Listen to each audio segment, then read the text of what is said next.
to Newswatch. Why is it that any global warming panic merchant can get the softest ride on the ABC no matter how far-fetched the scares? What happened to plain journalism, simply asking the obvious questions? The ABC this week interviewed an economist, Pradeep Philip. He used to work for Labor Prime Minister Kevin Rudd as an advisor. You kind of get where he's going.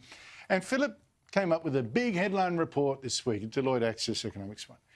Thanks, it's got lots of attention because of his lovely, scary and catchy global warming claims. You got to have a little line for the media, like if we don't stop global warming, the devastation could be like the virus every single year. And we might not even play a Boxing Day test of the MCG ever again. And that's just rubbish. I mean, that's weird. They play tests in Abu Dhabi. How hot do you think that is in the Middle East? But they suddenly won't in the MCG? I mean, are you kidding me? Anyway, this guy goes on the ABC's AM show, flagship show, Easy Ride. If we do nothing about climate change, then in just 50 years, we will have an economy that is 6% smaller. It'll mean that we're $3.4 trillion poorer and we'll have 880,000 fewer jobs. For one, that's actually false. He means smaller than it would otherwise be, would actually be much richer, but smaller than he thinks we would otherwise be. So that bit's already false. But anyway, not picked up. Joining me is Gerard Henderson, head of the Sydney Institute, columnist with the Australian newspaper and author of the Media Watchdog blog, out every Friday. I never miss, you shouldn't either. Gerard, listening to that, he made it seem that Australia could change the temperature of the world. Was there any scepticism, he asked, with a leading question, shown by the ABC on that program? Well, I heard this walking my dog, my Queensland heeler, Jackie, and I was very proud for a minute because I sort of thought that if we did what Dr. Philip was saying, that we would be a whole lot richer, and if we didn't do what he was saying, that we would be a whole lot poorer. And I got the impression that Australia obviously controlled the world's climate until I thought about it and realised that we are fewer than or less than 2% of global emissions. So this stuff was complete nonsense. Now, why was it treated with scepticism? Because to many people at the ABC, belief in climate change and eco-catastrophism is a kind of secular religion. So it's not queried. In the same way that people who firmly believe a faith don't query it, people at the ABC and elsewhere who firmly believe a secular faith don't query it. So you can go on, and there were others on that program, and well, it didn't go for long, about less than 4 minutes. You can make all these outrageous claims and no one will ever challenge you because they want to believe what you tell them. And also, I think they believe that if you're wrong, you're at least wrong in a good cause. And well, so let's not spoil it. So yeah. I'm not accusing him of lying, but there's a thing called the noble lie myth. It's a lie in a good cause. You don't call people for that.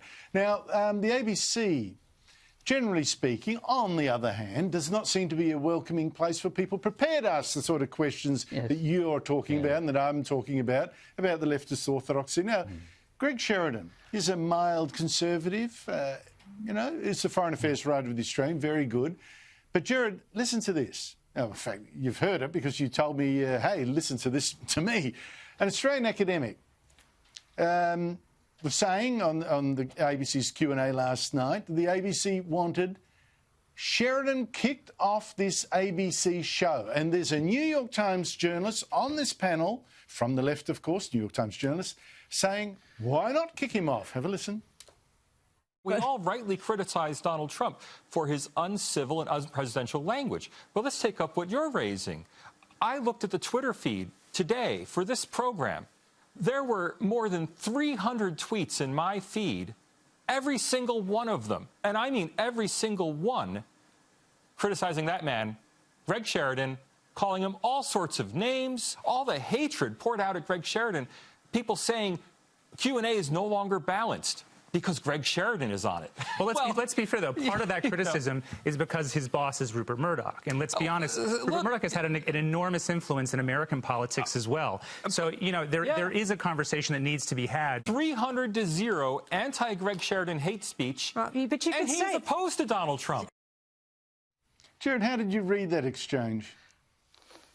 Well, there was someone commenting on the Q&A Twitter stream, which is which is very often vile and ranting, and the opposition was to Greg Sheridan because he was coming on the program. Now, Damien Cave is the New York Times man in Australia, based in Sydney. And rather than saying, well, or rather than staying out of the argument, which is what he could have done, what he said was, essentially, was this was understandable because Greg Sheridan works for the Australian and therefore for Rupert Murdoch. Now, this is a comment made by the representative in Australia of one of the world's major newspapers, and he's defending, essentially, a 300-numbered Twitter stream saying that Sheridan should be censored. Now, the presenter, Hamish MacDonald, didn't intervene. I mean, that seemed all right. The only person in the panel who made a comment about it was the person you showed. Greg Sheridan came back later. He was in Melbourne and couldn't get into it. But this is quite shocking. Someone from the New York Times goes on the ABC and basically sides up with people who want Greg Sheridan censored. What? The New York Times just sacked a guy from the opinion pages for running something mildly supportive of Donald Trump. So there it is. Yes, anyway. Gerard Henderson, thank you so much indeed for your time. Pleasure.